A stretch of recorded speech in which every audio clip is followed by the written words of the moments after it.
Se mencionaba que a duras penas un 9% de los salarios de la empresa privada ostentan alrededor del salario mínimo. La mayoría lo supera con creces. Vamos a ir a una pausa comercial. En el próximo bloque vamos a hablar sobre el tema del subsidio focalizado y también la eliminación del drawback. Ya regresamos.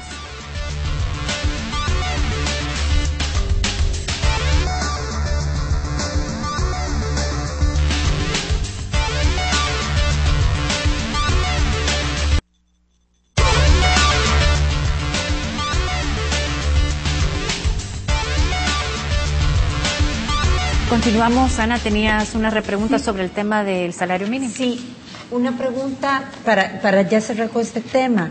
Yo entiendo la posición, yo entiendo que sería genial que en este país no hubiese un salario mínimo.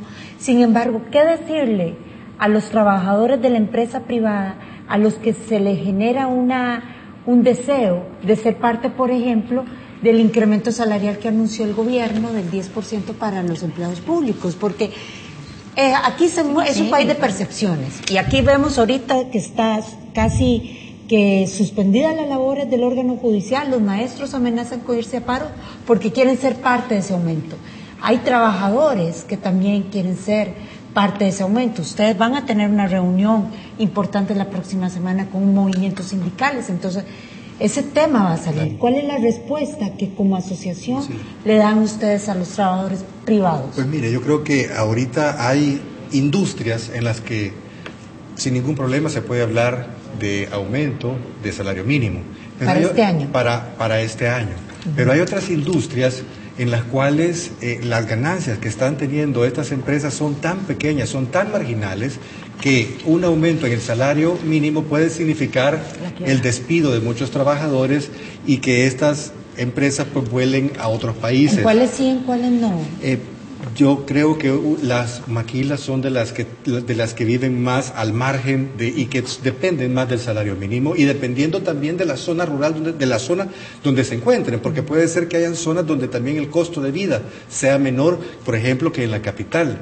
Entonces todo esto tiene que ser bien analizado.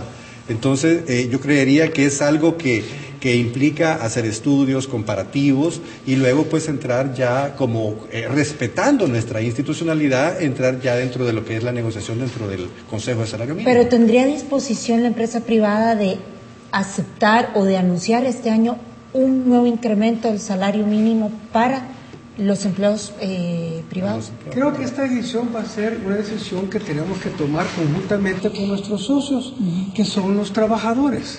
Y para eso es que estamos iniciando el año con reuniones con ellos para ver la perspectiva que ellos tienen y cuáles son los deseos que ellos tienen. Porque yo les voy a ser muy sincero a ustedes.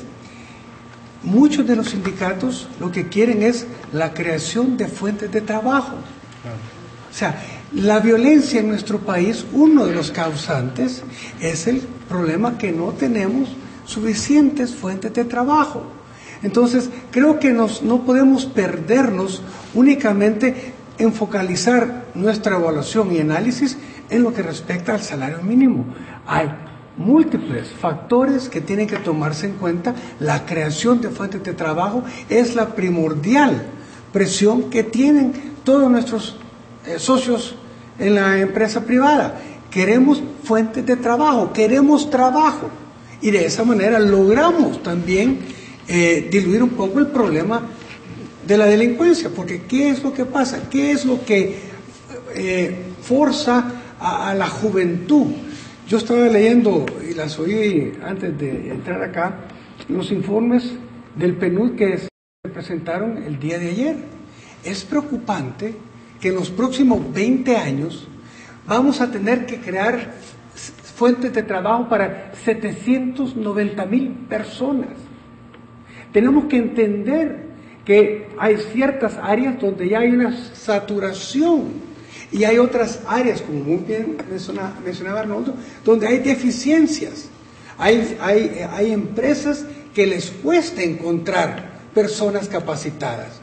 Indiscutiblemente, la lengua, el inglés, tiene que ser un factor, como lo fue en Asia. En Asia hace 20 años empezaron verdaderamente a desarrollar el inglés.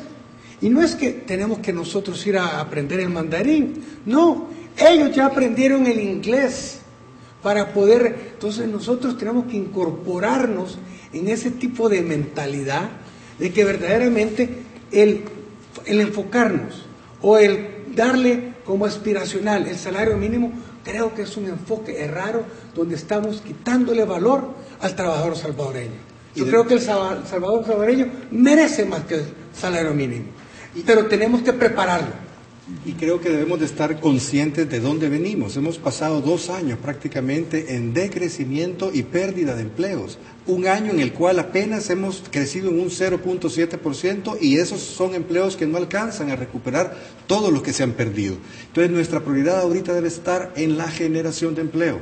Entonces muchas veces por entrar a temas que pueden ser muy llamativos para la gente, muy llamativos incluso para ganar votos, para los políticos, pero que en el fondo nos pueden hacer mucho daño. En el fondo nosotros lo que debemos de estar ahorita es enfocados a cómo generar la mayor cantidad de empleos. ¿Cuántos de nosotros no tenemos amigos en estos momentos que están pasando por esa situación de no encontrar un empleo?